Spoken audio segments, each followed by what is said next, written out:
Toque de bola. Oferecimento Excelsior Seguros, a sua companhia de seguros desde 1943.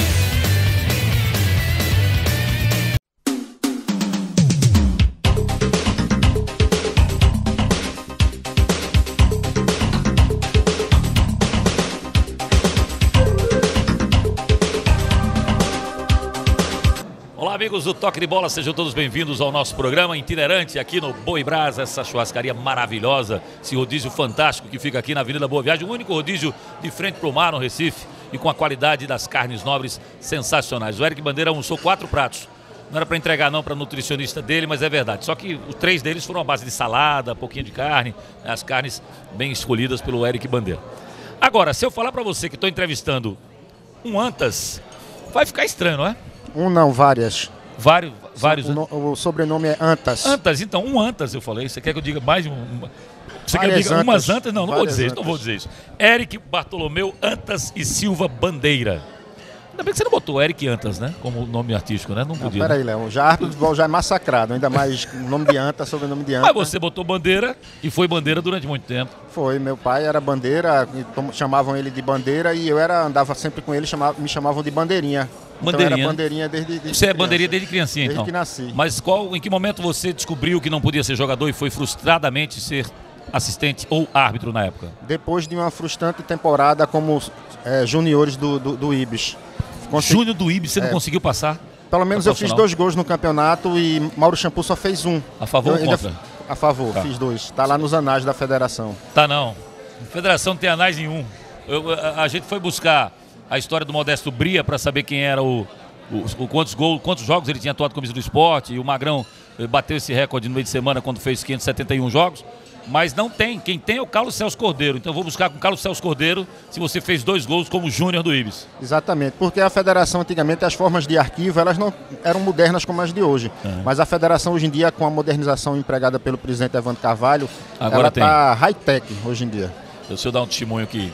Eu estava fazendo um programa com o Evandro, lá na federação, e aí tinha uma senhora lá arrumando as fichas dos jogadores que passaram pelo futebol de Pernambuco.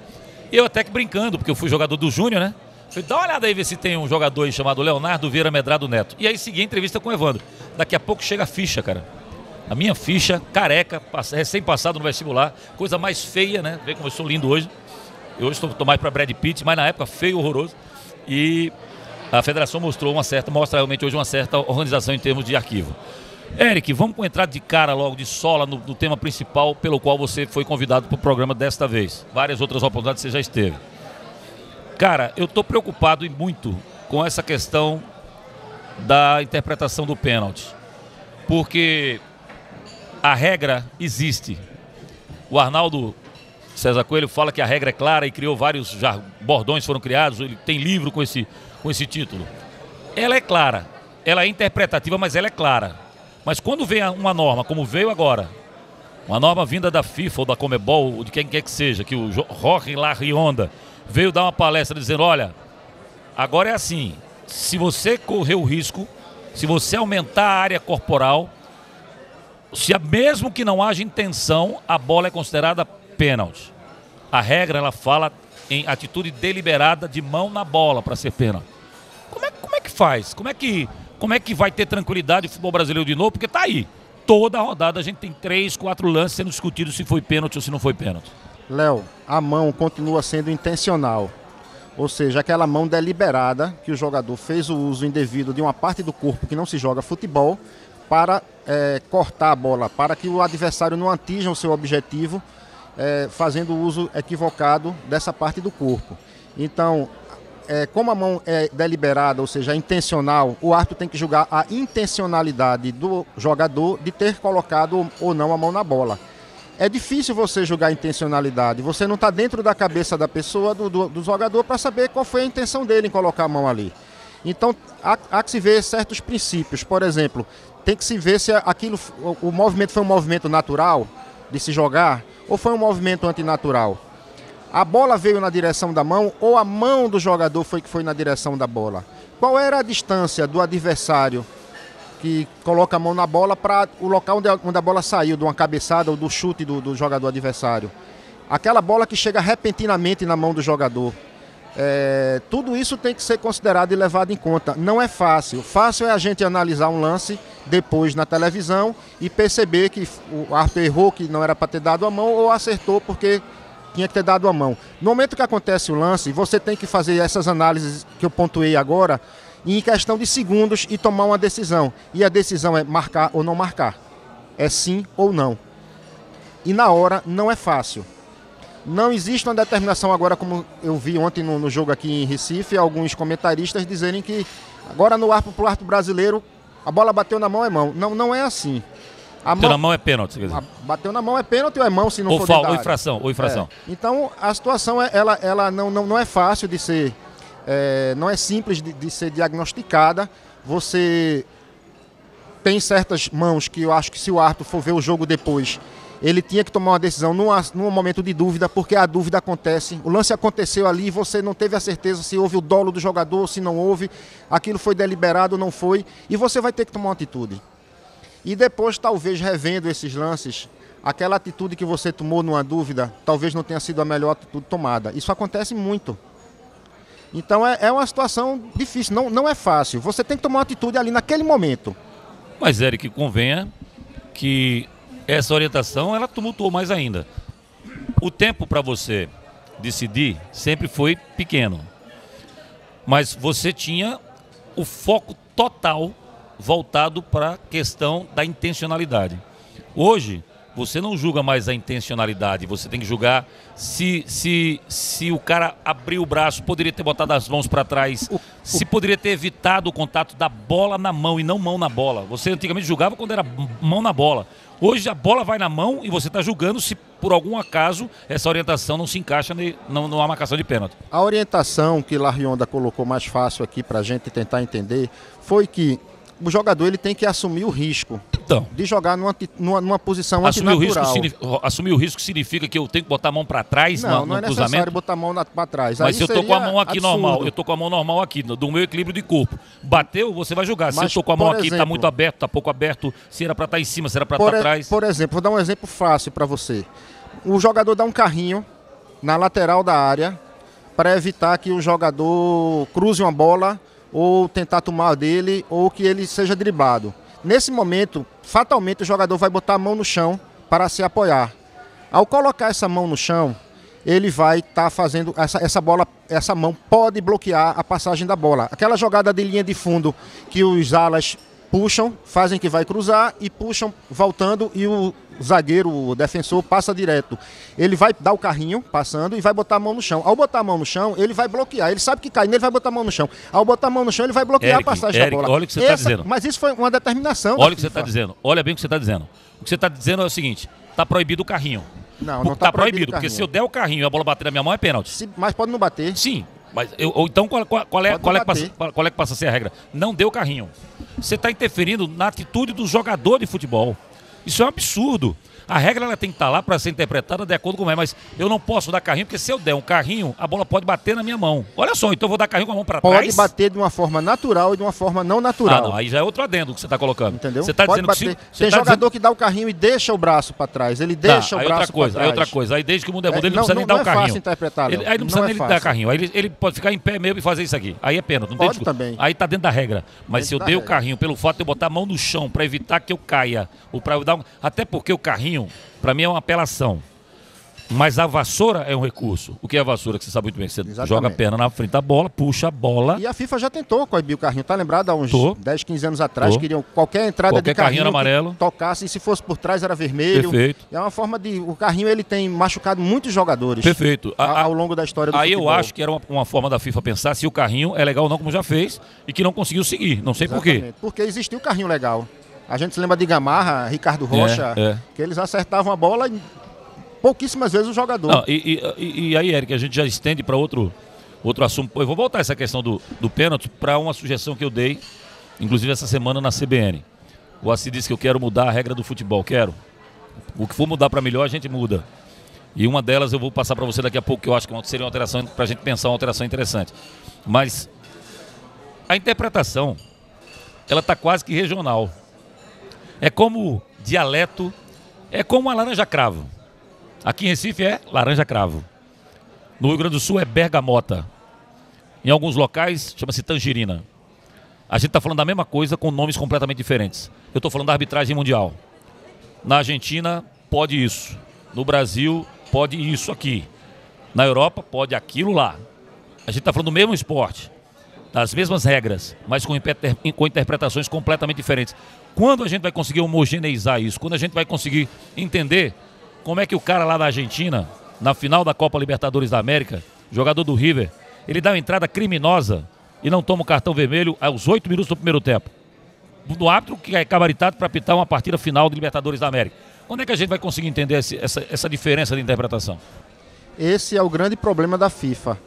Quando se colocou 2 árbitros para fazer experiência, campeonato italiano, campeonato paulista, profissional da Série A em São Paulo, com 2 árbitros atuando no mesmo jogo, um em cada metade do campo, o que um árbitro interpretava de um lado, que era mão intencional, na mesma partida, do outro lado, o outro árbitro interpretava que não era mão intencional. A jogada aqui, que foi parecida com a que aconteceu do outro lado, de falta e passível de cartão amarelo, o outro árbitro achava que não era. Então a FIFA proibiu o uso de 2 árbitros no jogo, porque cada um tinha seus critérios. E essa é a maior dificuldade da FIFA, quando a regra deve ser uma só para todos, para a Argentina, para o Afeganistão, para o jogo lá no Macapá, em Recife, onde for. A regra é uma só, então ela tem que ser interpretada da mesma forma para todo mundo. Mas essa uniformização das regras é uma das coisas que a FIFA mais tenta combater no mundo inteiro. Não parece, porque se você faz o seminário mundial, porque antigamente eu falava muito isso, Eric, na época do rádio, né? A gente ficava no assunto futebol, na Rádio Jornal, dizendo foi pênalti, foi impedimento, foi falta, coisa e tal. Aí eu digo, cara, eu queria isso na televisão. Porque na televisão eu não dizia, eu mostrava. E aí a gente criou o TV Jornal Esportes, que foi um sucesso absoluto na época. Foi o primeiro programa que parava a jogada para mostrar falta, não foi falta, impedimento, não foi impedimento. Hoje a gente tem as imagens, Eric. Então você tem que pegar a imagem, 50 imagens no mundo inteiro, juntar os hábitos do mundo inteiro e determinar. Isso aqui é falta. Aqui, lá. Essa jogada lá do cara do River Plate, era para ele sempre, se fosse no jogo no Rio de Janeiro, que é um jogo mais técnico, cheio de nhenhenhen, era pro cara ir preso. Ele saía de um camburão, botava ele no camburão e levava pra cadeia. Então, se a FIFA não fizer isso, enquanto ela não fizer, eu não entendo porque ela ainda não fez, vai continuar havendo disparidade absurda em interpretação de futebol. Léo, eu sou a favor do uso do recurso tecnológico na regra de futebol. Ajudaria muito e diminuiria algumas injustiças que às vezes são cometidas. Vamos tentar moldar como? 2 solicitações por cada técnico em cada tempo de jogo? Pode ser também, feito no voleibol. E aquela situação que um dia já conversamos, que você vai ter uma utilização, você vai parar o jogo muito pouco. Você só vai parar o jogo quando a bola foi gol ou não foi gol, entrou ou não entrou, que isso acontece raramente, perdidamente. A situação de o jogador estava impedido, saiu o gol, foi gol, consignaram o gol, volta. Não consignou o gol, segue o jogo. Não, mas não tem como você fazer assim, porque vai ter lance que o árbitro vai marcar muito antes da possibilidade dele fazer o gol.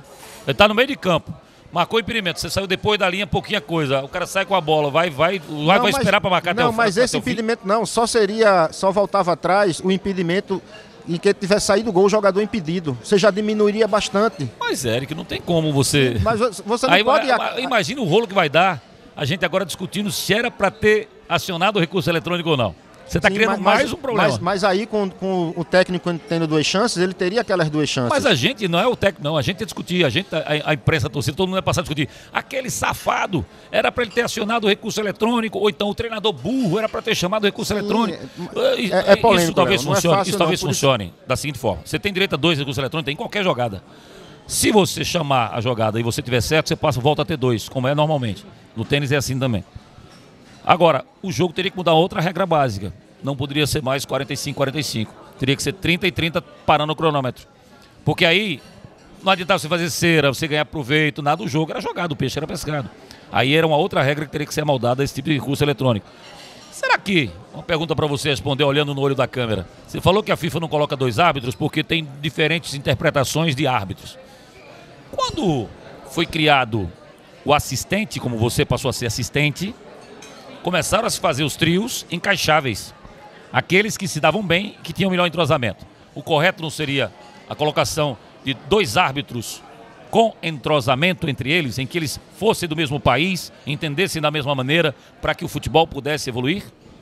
Era uma boa saída também, uma boa solução, Léo, porque eram árbitros que estavam dividindo o treinamento, dividindo o aprendizado, usando o mesmo critério, sempre se conversando, sempre se falando, esse lance aqui acho que você deveria ter marcado assim e você deveria ter marcado assim, e isso com o tempo faria com que eles trabalhassem em uma maior harmonia e os critérios fossem estabelecidos mais qualitariamente. Agora mesmo você falou na questão da FIFA de mostrar no mundo inteiro, o Salmo Valentim, que hoje é o nosso presidente da comissão de arbitragem, teve lá no Futuro 3 agora, é um curso que a FIFA faz para instrutores de arbitragem. Eu já fiz 2, acho que Salmo também já fez 2 ou está no 3º.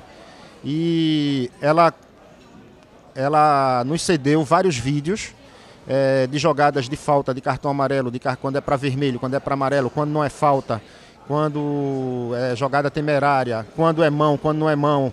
E isso a gente recebeu agora recentemente. A Federação Pernambucana de Futebol, nos próximos dias, vai estar abrindo um novo curso de arbitragem e todo esse material vai ser utilizado no curso para que a gente já comece formando novos árbitros, utilizando da melhor forma possível o mesmo critério nas marcações das infrações no jogo de futebol. Acho que aí começa a melhorar, porque a verdade, Eric, e você fala sobre isso na sequência, hoje é uma tremenda sacanagem ser árbitro de futebol. Vou explicar por que daqui a pouquinho. A Companhia Excelsior de Seguros é uma empresa de abrangência nacional e tem forte atuação regional. Fundada em 43, teve a matriz transferida aqui para Recife, do Rio aqui para o Recife, em 1996, e continua sendo a única seguradora em todo o Norte e Nordeste do Brasil em atividade. Entre os produtos oferecidos pela Excelsior estão o seguro garantia, habitacional, aeronáutico, residencial, empresarial, responsabilidade civil, equipamentos móveis e estacionários, riscos diversos, vida em grupo e acidentes pessoais em grupo. Nos planos da Excelsior estão manutenção do alto índice de crescimento, com foco prioritário de expansão nas operações das regiões sul e sudeste do Brasil. Excelsior Seguros. Vocês têm 2 olhos. Eu não vi ainda, embora a ciência e a biologia elas tenham evoluído muito, mas eu não vi nenhum movimento ainda concreto para se adaptar a um terceiro olho ao ser humano. Então você vai continuar tendo 2 olhos, né? Você que pensou besteira, eu estou falando olho, tá? Fica quieto. São 16 câmeras. Tem uma câmera, eu falava essa semana, tem uma câmera 360 graus, ou seja, você está aqui, por mais que você use a diagonal, vai existir um momento pela velocidade do jogo e da bola, que está mais rápida, em que vai ter alguém na sua frente, onde você não vai ver se houve o toque ou não para ser pênalti. Aí você olha, pelo teu ângulo aqui, você fala, o cara se jogou, foi pênalti não. Aí pega a miserável da câmera 360 graus sozinho, ó, e mostra o lance de lá para cá, onde não tem ninguém na frente, e mostra claramente de que não houve o pênalti.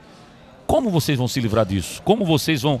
E esses erros já acontecem há muitos anos, só que eram 2 câmeras. Era uma embaixo e uma em cima. Então havia um pênalti, eu achava que foi, eu estava atrás da barra, olhava na câmera, não esclarecia e ficava por isso mesmo. Agora, todo erro, ele é praticamente concretizado e mostrado. E aí, claro, que sobe o índice de erros. Um árbitro que errava antigamente, sei lá, 10 vezes por partida, hoje erra 30, 40. Como fazer para justificar os erros? Você falou assim, o árbitro vai, não devia ter dado pênalti não. E chega na televisão e fala assim, devia ter dado pênalti na televisão, muda de opinião porque viu a câmera. Mas já passou, os outros já viram. Como faz para expor menos os árbitros? Léo, não me lembro exatamente o ano, mas teve um ano que o Fluminense fez a final da Copa do Brasil com o ET Jundiaí, o antigo ET Jundiaí. Paulista. Que é o Paulista hoje em dia. Então, naquela final, antes de começar o jogo, a gente entrou para aquecer dentro do campo. Isso que era o Mancini, o técnico do Paulista. Era Mancini, o Wagner técnico Mancini, Paulista, né? Exato. E nós contamos haviam 3 emissoras de televisão que estavam transmitindo o jogo. E nós contamos 48 câmeras no estádio. 48. Algumas fixas, outras móveis. Vocês não tinham que fazer não? Ficaram contando câmera? Estávamos 1, 2, 3, aquecendo 4. No momento do alongamento, aí a gente tinha que fazer e ficava olhando para então, você. Isso é uma luta em glória. E outra coisa, eu costumo dizer que o homem, a gente aprende desde criança que o homem veio de Adão e Eva, e o mesmo recurso tecnológico que o homem tem era que Adão e Eva tinham. O recurso tecnológico principal do futebol são seus olhos, a sua vista. E o recurso tecnológico, ele aumentou de Adão e Eva para cá? Aumentou, mas peraí, deixa eu discordar de você. Adão e Eva eram dois sedentários que viviam sentados embaixo de um pé de maçã comendo fruta, rapaz. Hoje em dia, você tem a condição de correr, de melhorar fisicamente, que faz você ter mais agir. Então evoluiu, pô, evoluiu. Mas evoluiu como recurso tecnológico, Não, como a tem de olho, eletrônica, não, como a tem de olho, informática. Não tem nem comparação. Então é uma luta cada vez mais inglória. E a FIFA tenta colocar algumas situações para ver se minimiza esse tipo de erro, como por exemplo os árbitros adicionais, que foram chamados de poste, Nossa alguma Senhora. coisa. Mas acontece, Léo, que tem muita. É um custo-benefício que talvez não compense o árbitro adicional. Na Europa, no campeonato Eurocopa. alemão, inglês, alemão, Eurocopa, Champions League, eles usam ainda. Mas é um custo muito elevado. Agora não tem necessidade com sensor eletrônico. Ele está ali só para dizer se a bola entrou ou não. Exatamente, só que o sensor eletrônico é muito caro. Ele custa mais de $500 mil para se colocar mas para a Eurocopa dá, mas para a Eurocopa da Champions League Para a Eurocopa dá. não. Para uma bola ela vai de R$300 para R$3.000, ela aumenta o preço dela em 10 vezes para poder fazer a bola com chip. Futuramente eu acho que isso vai ser bem viável. Lógico. Porque a tendência sempre é baixar o preço, né, com o passar do Antigamente oferta. aquela câmera que se colocava no Japão, que as finais do Mundial de Clubes eram no Japão, era novidade pra gente, que na hora dos pênaltis a rede balançava na hora do gol. Aquilo hoje em dia é um webcam que custa R$25 na 25 a de demanda março. vai aumentando, o preço vai baixando, né? Exatamente. Vai ser viável futuramente, isso aí não tenho dúvida. E esses outros recursos que a FIFA tenta colocar, o árbitro adicional está ali por trás do lance, como você disse. Do lado de cá o árbitro não viu, mas o adicional está pelo outro lado, ele poderia ter visto melhor.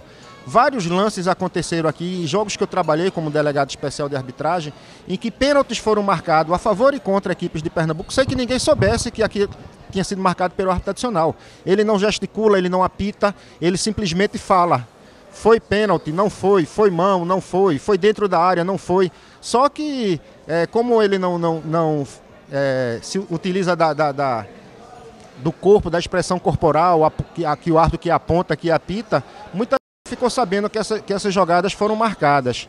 Mas aí foi uma situação em que os clubes se reuniram, porque estava muito dispendioso as taxas de arbitragem, com diárias, passagens de hotéis, passagem de avião, que no nosso país infelizmente é muito cara. Então se voltou atrás por conta disso, mas que teve uma ajuda, teve. Pouca gente ficou sabendo. Ou teve assistente atrapalhando. Acontece também. Wilson Souza de Mendonça que o diga, né? Embora foi imortalizado por aquela bola de Caruaru, e que a bola foi dentro do gol, ele deu tiro de meta e seguiu o jogo. A Georgia Quirilos estava apresentando aquele programa que você ajudou a criar lá na Rede Globo, Lance Final. E antes de começar a premiação, ela saiu perguntando qual foi o gol mais bonito do campeonato, que eles homenageiam também o autor do gol mais bonito do campeonato. E para mim foi o gol de Rivelino pelo Veracruz naquele dia. Não teve gol mais bonito do que aquele. Isso é uma maldade com o Wilson Souza de Mendonça. Fala não, minha opinião. Maldade com o Wilson Souza. Vai lembrar um gol que não foi marcado, gol. É impressionante um negócio desse. Às vezes é melhor errar sozinho do que errar perguntando a um cara e depois você ter na sua convicção e de repente você vai pelo assistente e termina mudando a história de um campeonato. E eu vou contar a história mais contundente que isso aconteceu aqui em Pernambuco antes da era da comunicação interna. Eu concordo com você, Léo. Tanto é que nas diretrizes para se trabalhar no campo de futebol como árbitro, o árbitro central ele sempre tem o direito da decisão final ser dele. A decisão final sempre é do árbitro central. Mesmo que um assistente marque um impedimento ou diga a ele que a bola foi dentro ou fora, assim como os árbitros adicionais quando existiam aqui no nosso campeonato também. Entretanto, a participação de um assistente ou numa situação dessa, de mão na bola, bola na mão, pênalti, não pênalti, dentro ou fora da área, entrou ou não entrou a bola, o árbitro adicional ou um árbitro assistente, ele só pode interferir quando ele tiver 110% de certeza. Então, se ele não sabe, se ele não fica quieto, porque senão vai ser pior do que foi. Mas, por exemplo, eu não vou lembrar exato qual foi o jogo, mas teve uma recente que era do Bandeira a função. Porque tem lance que é dele, o impedimento é dele, né? Não é do árbitro. Aí dele. O impedimento o assistente faz com sua convicção. É dele. Mas teve um lance no Rio de Janeiro em que uma chance clara de gol aconteceu, que foi um gol incrivelmente perdido, inclusive, mas que a bola é tocada pelo zagueiro. É um recuo de bola. E na hora que a bola é recuada, o assistente levanta lá. Aí o árbitro faz, não, e segue. O árbitro foi rápido em interpretar de que ele marcou sem perceber que a bola tinha sido recuada pelo zagueiro. E ele achava que na dividida o último toque tivesse sido do companheiro de ataque do adversário. Foi o Anderson Daronco, recentemente. Foi o Daronco. Eu não estou lembrando qual foi o jogo. O gaúcho Anderson Daronco, que foi escolhido o melhor árbitro do primeiro turno do Campeonato Brasileiro, juntamente com o assistente Clóvis Amaral, que faz parte aqui da nossa Federação Pernambucana de Futebol. Vestiário, intervalo do jogo. Mamãe toca o telefone. Filho, o comentarista está dizendo aqui na televisão que não foi pênalti, não. O que acontece no intervalo? Celulares são proibidos? Não são. São utilizados por vocês para falar com o chefe de árbitros? São utilizados pelo chefe de árbitro para dar uma puxada de orelha, para pedir mais atenção no segundo tempo? Daqui a pouquinho responde o Eric Bandeira. A Companhia Excelsior de Seguros é uma empresa de abrangência nacional com forte atuação regional. Foi fundada em 43 e aí veio aqui para o Recife. Veio do Rio para o Recife e continua sendo a única seguradora com matriz ativa aqui no norte e nordeste do Brasil. Entre os produtos da Excelsior, anote aí: seguro aeronáutico, habitacional, residencial, empresarial, responsabilidade civil, equipamentos móveis e estacionários, riscos diversos, vida em grupo, acidentes pessoais em grupo. Nos planos da Excelsior, lembre-se, a manutenção está no plano da Excelsior, a manutenção do alto índice de crescimento com foco prioritário de expansão das operações das regiões sul e sudeste do Brasil. Excelsior Seguros. O que acontece no vestiário? Léo, tem duas situações curiosas sobre isso. A CBF, ela proíbe o árbitro usar o celular no vestiário. Então ela acha, eu concordo, que o árbitro, se ele cometeu algum erro, se ele deixou de dar um pênalti, alguma coisa do gênero, ele não pode se impressionar com aquilo. Porque existe uma questão psicológica no árbitro, todo árbitro ele tem o psique dele, e aquilo ali pode influenciar ele sem ser de sua vontade, involuntariamente, a querer talvez, vamos dizer assim, compensar, o que é um absurdo, que senão não pode existir. Ao compensar um erro, o árbitro está errando duas vezes. Então, o ideal é que ele não use. Mas não é tão xingado, né? Porque os times dizem, ele errou para um lado, errou para o outro, e o resultado do jogo é o que vale. Mas não é o correto. Não é o correto. Então, teve duas situações. Uma vez eu trabalhei como assistente no jogo Santos e Flamengo. O jogo foi 5-4. Foi muito falado que Neymar fez o gol mais no campeonato do mundo pela FIFA no ano. Aquele que ele sai driblando do lado esquerdo, exato. Dá um drible de corpo e faz o gol. Aí no intervalo, o Luxemburgo, e eu tive recentemente conversando com ele aqui quando o Cruzeiro veio jogar com o Sport, ele usa da psicologia, uma das pessoas que começou a fazer primeiramente isso no Brasil, e ele tem psicólogo no elenco dele. Ele disse a mim que até que não era só formado em educação física, que chegou a estudar psicologia também. Então ele vem para o árbitro de uma forma assim dissimulada, e naquele jogo ele fez o seguinte: ele chegou para o André Castro, que tinha apitado aquele jogo. Aí os policiais já estavam junto da gente, eles: calma, só vou lhe cumprimentar, André. Aí os policiais saíram, ele disse: André, você está fazendo uma arbitragem perfeita, mas o seu assistente anulou um gol errado de Davidson. Na mesma hora ele já retrucou isso. Eu tinha anulado um gol do Davidson do Flamengo, que hoje é assistente técnico dele no Cruzeiro. E eu olhei assim, aí ele já tinha falado, saiu, mas aquilo ali, ele com aquilo, ele quis perturbar psicologicamente ao árbitro e a mim que tinha anulado o gol. E nesse dia eu confesso que eu liguei o telefone, meu irmão estava assistindo o jogo e disse anulado corretamente. Isso me deu uma tranquilidade enorme para voltar para o segundo tempo. E se ele dissesse que tu tinhas errado? Bom, foi um risco, mas eu tinha uma certeza que o lance não foi fácil, foi difícil, mas eu tinha uma convicção que tinha acertado. E a outra situação foi meu amigo Pacheco. O Pacheco, para mim, é o melhor árbitro de basquete da América do Sul. Já apitou até na NBA, afinal que o Sport foi campeão aqui, ele veio apitar. Almoçamos juntos naquele dia, depois inclusive do jogo. E Pacheco estava apitando a final do Campeonato Brasileiro de Basquete em Goiás. E teve uma sexta, ela estava empatado o jogo. Não sei se Flamengo ou Goiás arremessou a bola. E durante a trajetória, ou depois que a bola caiu no aro, na cesta, teve o som do apito, zerou o cronômetro. E a dúvida era se tinha sido antes ou depois. E o canal de televisão que estava transmitindo a partida ao vivo demorou um pouco para recuperar a imagem. Estava lá o presidente do Flamengo, era Kleber Leite na época, estava lá a quadra lotada, o jogo foi em Goiás. E a torcida invadiu, confusão, um querendo o taça, o outro querendo comemorar. Eles correram para o vestiário com a ajuda da polícia. Quando chegou lá, ele não sabia. O mesário disse: rapaz, eu não tenho certeza, o árbitro também não. Aí, nesse tempo, a televisão já tinha recuperado a imagem. Pacheco está no vestiário aperreado. Quando ele olha para a bolsa, o telefone dele acendendo. Ele era a esposa dele. Ele pegou o telefone, quando atendeu, a esposa dele falou: mas que besteira, hein, negão? Ele tá, beleza, já entendi, volta, vamos lá. Eu já sei quem é o campeão. Pronto, foi bem rápido e decidiram o Campeonato Brasileiro de Basquete desse ano. Bom, a gente está no final do programa, mas eu queria fazer um testemunho aqui que tem um repórter que fez isso 2 vezes. A gente estava na Ilha do Retiro fazendo um jogo e a gente tinha um camarote, onde nesse camarote lá na ilha tinha uma televisão e tinha um comentarista lá em cima que interagia com a gente aqui embaixo, e eu estava comentando o jogo no intervalo. E eu perguntei o que a televisão mostrou, foi pênalti ou não? Era um pênalti a favor do Sport. E o árbitro não deu. Aí vira o comentarista lá de cima e fala: Foi pênalti. A imagem mostrou que foi pênalti. Eu volto, Paulo César Oliveira, centro do gramado. Tudo bem, Paulo César? Pô, que bom ver você aqui em Recife outra vez. Tá, pô, legal, ele foi muito simpático e tal. Agora, Paulo, como é que você se sente sabendo que a imagem da televisão acabou de mostrar que foi pênalti pro Sport e você não deu? Ele parou, ficou com o olho mais branco do que já tem e falou assim, não, mas a gente tem que interpretar pelo que a gente vê aqui, coisa e tal, ficou um pouco que passou. 2 meses depois, a mesma cena se repete, quando eu vou chegando perto dele, ele fala, pode sair. Não encoste não, eu já conheço você, desapareça da minha frente. Eric, um grande abraço, até a próxima, foi um prazer recebê-lo aqui no nosso programa. Léo, estamos sempre à disposição. E espero que cada vez menos eu tenha motivo para te chamar aqui, porque está complicando cada vez mais arbitrar futebol. Se Deus quiser, vou pedir a você para vir aqui quando a federação inaugurar o curso de árbitro de futebol, para a gente fazer uma divulgação. Aí você aqui. Não é convidado, você é intimado a vir aqui passar as referências, valeu? Okay, um grande abraço. Amanhã tem o Tá na Rede ao vivo às 9 da noite, fique ligado, o Toque volta na próxima semana, no próximo sábado, aqui na Nova Nordeste. Tenham todos uma ótima noite de sábado, um ótimo domingo a todos. Tchau.